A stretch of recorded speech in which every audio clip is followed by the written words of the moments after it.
我媽係我唯一嘅親人。我細個嘅時候，佢一直都好忙。個衫洗好啦。哦，咁快嘅？係啊，趕住載我仔。哦，慢慢行喎。啊，好。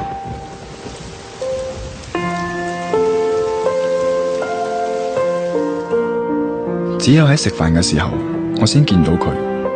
家煩惱，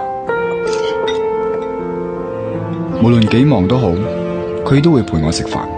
家煩。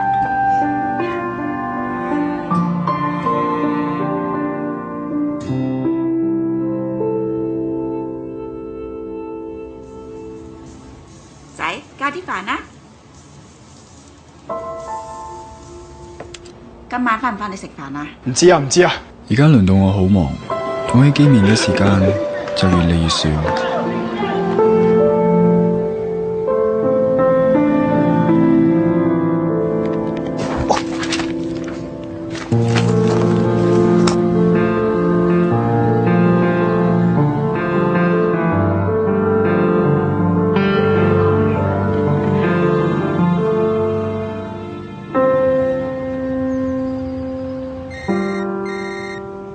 阿老媽，今年返唔返嚟過年啊？好忙啊，遲啲先傾啦。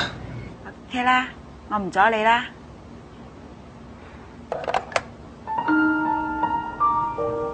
過年咯，今年又唔返啊？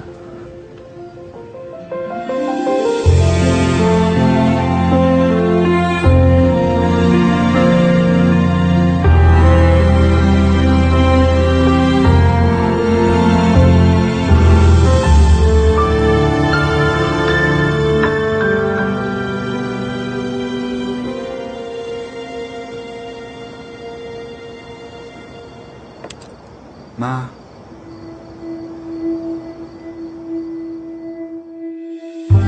我終於明白佢點解時時叫我加飯。其實我食耐啲嘅話，我就可以陪多佢一陣。